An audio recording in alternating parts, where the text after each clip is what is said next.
was a 19-year-old kid from Southern California who grew up with a surfboard under his arm.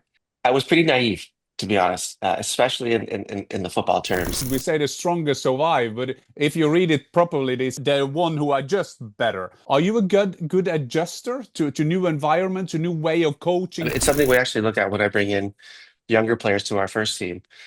Which are the ones who can adjust fast? Which ones can raise their level to the next level? And those are the ones you have to keep your eye on in youth development. If we afford ourselves some time to reflect, what will you be most proud of over the course of your years with LAFC? There was a moment where it just kind of went click, and I was like, "Oh, now I understand this coaching thing." Because there is a big misconception that ex-players are automatically good coaches, and it is the furthest from the truth. It's music to my ear what you're saying about the definition of success in a coach.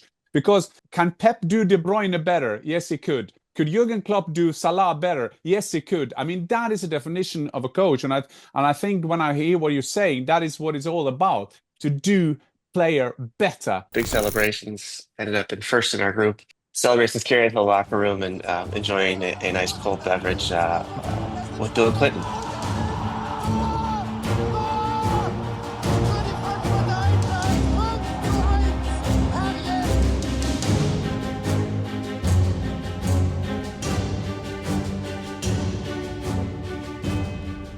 Steve, it's a pleasure to welcome you on the Fussball channel. And the timing couldn't have been better because we recently did a ranking of the best Americans in the Bundesliga, and Dad gave you the #1 position. So here he is, Dad. But first of all, welcome, Steve.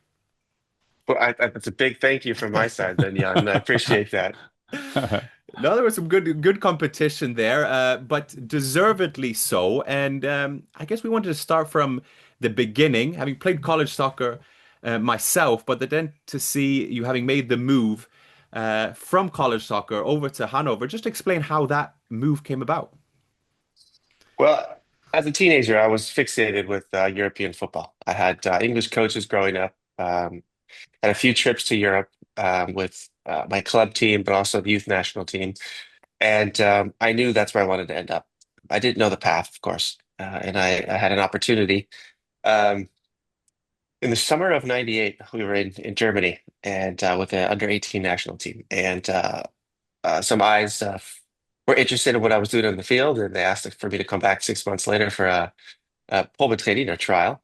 And that was head over 96, and the guy's name was Franz Gerber. And so I did that. I was committed to college for those 6 months, and that's how I ended up in Europe, and more specifically in Germany. And how is it for, we talk about Americans making the move abroad, but this is still at a time when this is rather novel, I guess, in terms of its establishment. How is it for you to earn your place as such within a football environment like that? It was difficult, to be honest with you. If it wasn't for my friend Altin Lala, who was a captain for many years at Hannover 96, maybe the most hated player in the league, but the most loved by his teammates. He was an incredible teammate and did everything he could for the club. Um, I was pretty naive, to be honest, especially in the football terms on the field. I was a 19-year-old kid from Southern California who grew up with a surfboard under his arm. And so moving away from home at that age into a new country, a new continent, a new culture, a new language was a lot. But it was a challenge that I certainly was up for. And the rewards for me were definitely worth it to be a European football player and to have a career. Um, but I had a lot of growing to do and a lot of learning to do in the early days. In the first 6 months, I was playing catch up tactically, possibly technically as well. Physically, I think I was fine. But yeah, I had a lot of learning to do in that first phase. And for many younger players, when they do make the jump to the pros, there is that transition period where you need to learn and you need to be a good learner to catch up and to take advantage of your chance that you do get. Is it like this? I mean, sometimes Darwin is misunderstood. We say the strongest survive, but if you read it properly, they say the one who adjusts better. And being being around in the world playing football, are you a good adjuster to new environment, to new way of coaching, to new way a football culture, so to say? I think so. I think so. I think always I had an older brother I always observed what my older brother did wrong, and I learned from his mistakes. And so I think if you go out in the world and whatever you do, observe a little bit and apply those learnings that you see into your own life, into your own challenges, into your decisions, um, you can fast track a lot of things and you can avoid a lot of mistakes. But I think you're absolutely right. I think adjusting is extremely important. It's something we actually look at when I bring in younger players to our first team. Which are the ones who can adjust fast? Which ones can um, raise their level to the next level? And those are the ones you have to keep your eye on in youth development. And I mean, we're fast tracking here, but you end up having a 16-year spell at Hannover. You're a one-man club, which is obviously rarer and rarer within this context. Just ex describe to us what Hanover is like as a city, as a club, being part of that. Um, it's big enough. It's a big enough city to where you can still um, explore new areas, and there are areas of the city that maybe you haven't seen and you can and enjoy throughout that period of time. But it's small enough to where you run into the same faces and people know you by your first name. So Hmm. you have that familiarity and the family feeling to the city, which sometimes you want to run away from, to be frank. But it's big enough to where it's still exciting. And I think for me it was the perfect fit. I needed a club at that age and stage in my career that needed me. And it was a very good fit. And so growing together, it ended up being perfect. The club grew not only on the field with performances and the level of play, but financially. And I grew as a player as well. And so every time contract negotiations came around, it was still a very good fit. I was playing. Hmm. Both entities were getting better and were improving on and off the field, and there was absolutely no reason to leave. And I'm a relationship person. Um, and the relationship with the city, friends, the team, the club, those all were advanced and grew as well. And so for me, it was just a perfect fit. Some players take 10 years to find the right fit. I got lucky. I found it in the first try. It's interesting to understand because not only did you play there for so many years, but you're also the leader. And sometimes when you look in the back mirror, we always wise. So I'm just interested to know, when did you know that you were a leader? When did you think, wow, I can lead people, I could be an example, I can be a role model? When kind of did you realize that? Well, I had taken on some leadership roles in my youth teams and in the youth national teams. And so it's the next step to do to your next group that you're a part of. I think I don't remember the day. I do remember the day where it was a particular day in training. It was my first season where I got all of my uh, gumption together and decided to actually go to the ground and tackle one of the senior players of the team. Back then it was a little different. You didn't touch the Yeah, senior players, yeah. especially as a 19-year-old American kid. And I did that, and everybody kind of stopped and waited up. What's he going to do? And it was fine. And at that moment, I felt like I was accepted. And from there, I never looked back. But as far as leadership goes, I am not one to, I don't need it for my own personal ego, nor do I seek it. But if I realize that I'm the one in the room that needs to say something in order for this group to work and to maximize its potential, then I will do that, and I won't look back. And I think that's kind of been the case. That's how it was in Hanover, and that's how it has been now throughout my coaching career. And and going off that, in what ways has the German impact, so to speak, informed your coaching style or even way of life? Um, yeah, I think time management for sure has gotten much better. And I'm definitely more organized, and I think it's really important. I think the German coaching school is fantastic, and it was perfect for me.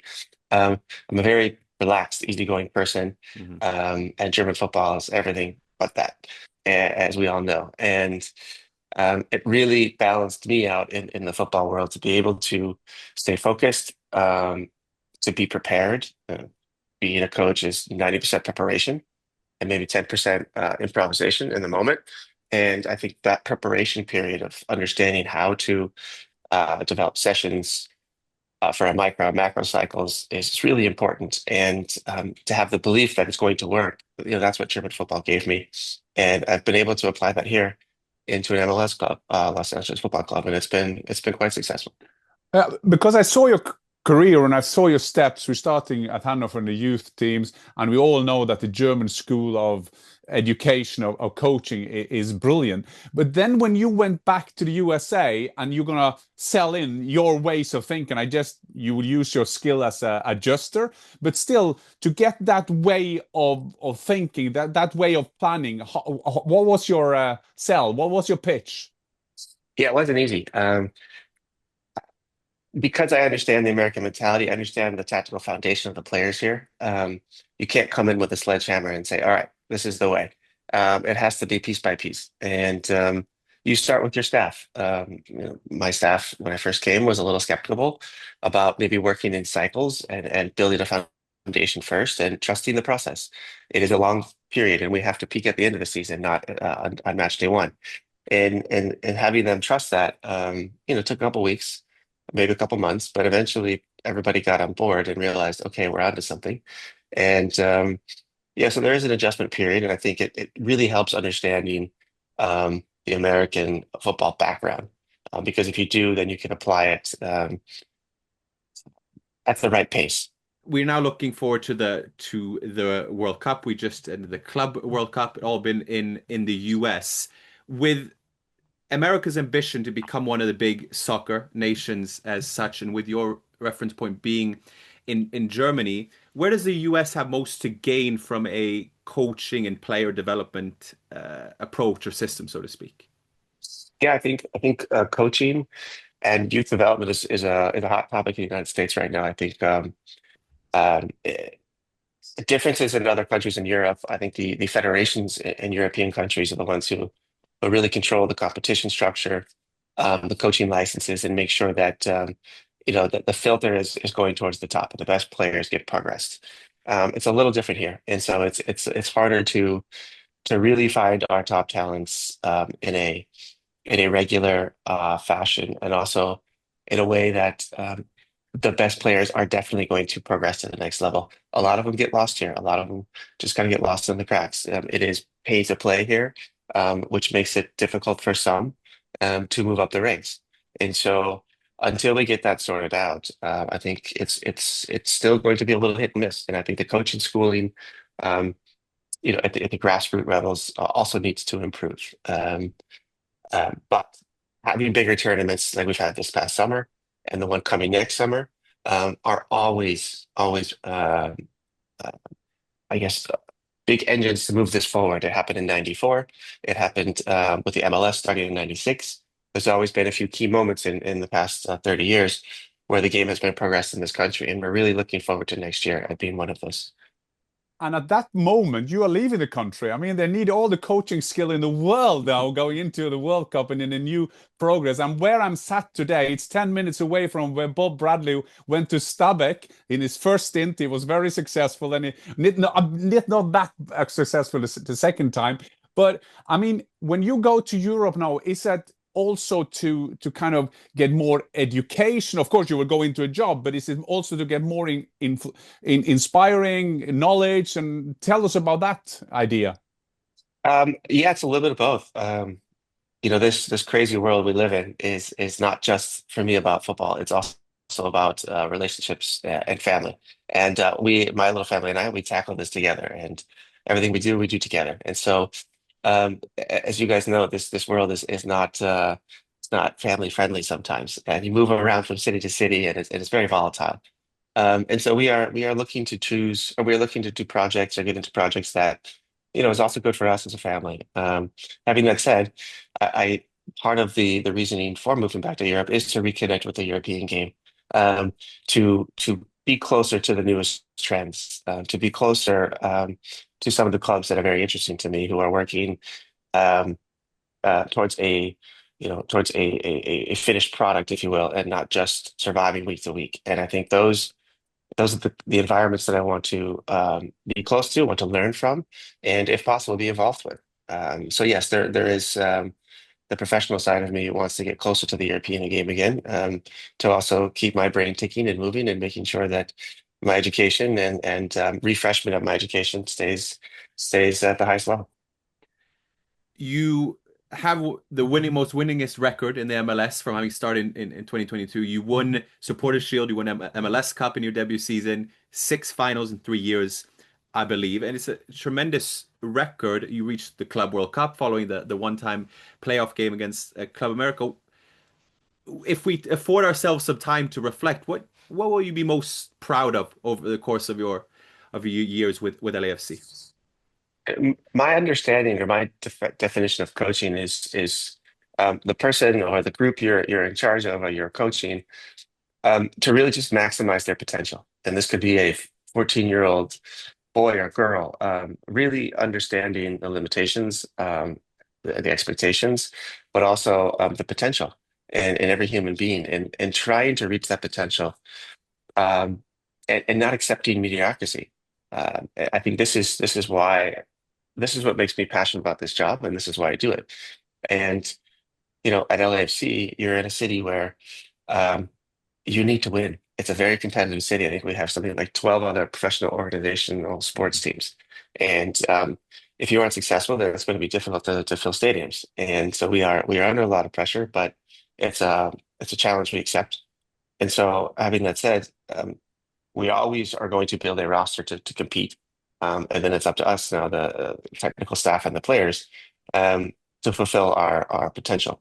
And this is what we're trying to do. But all the way, do all the time. And I think some of the players who have come from Europe can attest to this, Gareth Bale, Giorgio Chiellini, Carlos Vela, um, and now Olivier Giroud and Hugo Luis. We're trying to do it also with a smile on our faces. So this is one of the differences maybe I learned here in the United States, being an American and from Southern California. That is also possible to work hard, to maximize your potential, but also have some fun while we're doing it. And if I'm honest, and Jan, you know exactly what I'm talking about, sometimes that wasn't possible in Germany. No, it's true, and sometimes, but I think it's changed, and I think that is the right time you come to Europe now, because I've always said that a mixture of the German culture, the German kind of education system, and the English one, the two leagues I know best, that it's the greatest mixture, because you need to sell what you're doing, and but it's music to my ear what you're saying about the definition of success in a coach, because. Uh, you can't compare, because there are different resources, there are different cultures, and the growth of the clubs. But can Pep do De Bruyne better? Yes, he could. Could Jurgen Klopp do Salah better? Yes, he could. I mean, that is a definition of a coach, and I think when I hear what you're saying, that is what it's all about, to do player better. You need time, of course, which is luxury in our industry. But are you a student of the game? I reckon. Will you travel a lot around? Will you have a base in Germany now when you come to Europe and so on? Yeah, the base is there. It can only be one city. It can only be Yeah, Hanover. of course. Um, yes, and I do anticipate traveling, and throughout our careers, we make a lot of contacts and friends, and I will be rolling that contact list out, and I'll be calling a lot of favors in to go visit clubs and to really dive back into being a student again for a little bit before I take on the next job. Because I think it's also important for me, at least, to keep growing and to keep getting better. And yes, I think you're absolutely right. For me, the definition of a good coach, a successful coach, is to improve the individual, but also the group. And sometimes improving the group means that the individual um, may not improve, but long term, the individual will if the group is successful. And so I think it's always balancing both the individual and the group. Perfect. I mean, we could have gone on and on with this conversation. I am, however, going to end it on less serious terms, and we're going to do a little quick fire, basically just to go through your career, some of your thoughts, little fun, light segment. Yeah, and then let's hear what you got. You ready? I'm ready. Okay, perfect. Favorite player growing up? Oh, favorite player growing up, I would say Ronaldo. Hmm. The OG. Who was your toughest opposition player? Well, in the Bundesliga, it was Roberto, Yeah. who was incredible. I would say just along maybe Frank de Brie as well. Um, yeah, those guys were incredible. But I think the one that I just never really understood how he still did it back then. This was back a few years back. Was still Messi. Messi is this must have been 2011. 2010. That was incredible. Yeah. Slight tangent. How do you even go by that in terms of he's on a 1v1? Well, you have moments where you think, okay, I'm setting an attacker up with whatever body contact or a certain movement or shape of your defending, and you're prioritizing the space, and all of a sudden he's gone, Mhm. and that's something he just wasn't really prepared for. He was a little quicker and faster and more technical than anybody else I had seen prior to that. The teammate that impressed you the most? You know what? It was a player. His name was Jan Schimak, and he was somebody who played in Hannover and Leverkusen. One of the most talented footballers I have ever seen. Left, right, pace, technical ability, no mistakes, his vision, just an absolute offensive all-rounder. He was incredible. Your favorite manager from your career? I have two. I would say tactically, my favorite manager was Ralf Rangnick, and on the personal side, so managing people, I would say Evan Linen. Perfect. Good ones. Best stadium you've ever played in? You can't say Hanover. No, I'm sorry, Hanover, but it's not the best stadium I've ever played in. You know what? I think there's two that come to mind. I think Borussia Dortmund, Mhm. and then we had a game here in the United States at SoFi here in Los Angeles against Club America, I think two years ago. Insane atmosphere. I think at the World Cup, everyone's going to see and feel that it's amazing. Most memorable moment from your playing career? Mm.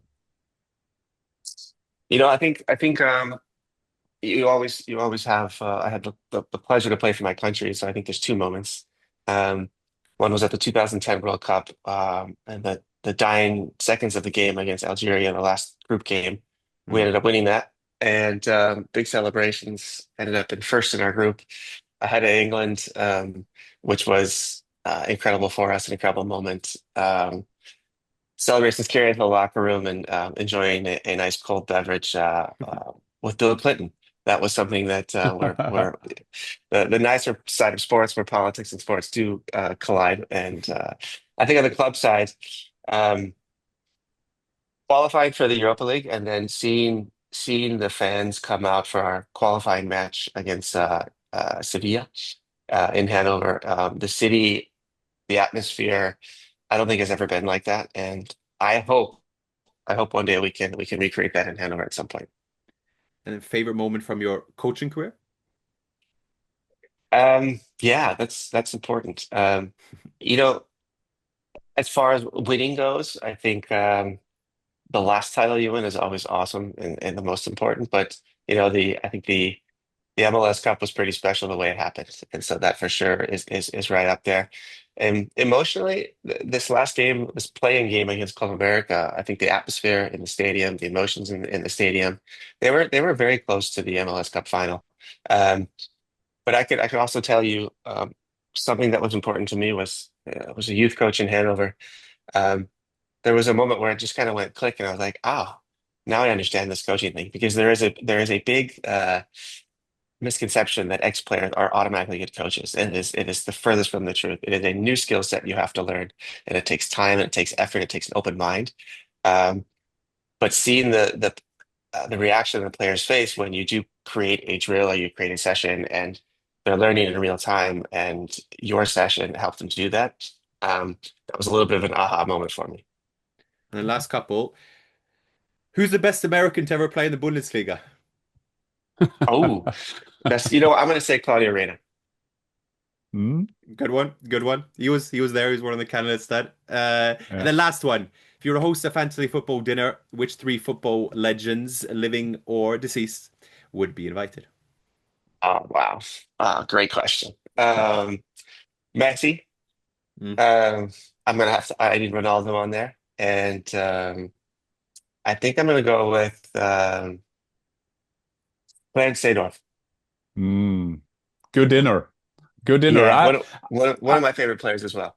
Yeah, and Stephen, I'm an ambassador for Eintracht Frankfurt, and I also do a big project for them. And I will be delighted and honored to introduce you to Eintracht Frankfurt, to Axel Hellmann, to Markus Krösche, to Dino Topmöller, and show you around at Eintracht. So please, let's keep in touch. I will. Dino and I did our coaching license together, and we sat next to each other for 18 months. So There you Dino go. is on my list, and I will definitely come say hello to you. Yeah, probably. You probably get in anyway then, but I would love to see you at Eintracht because I love your way of thinking. I love your way of managing, and I love your philosophy. So brilliant. I look forward to seeing you in Germany. I appreciate it. Yeah.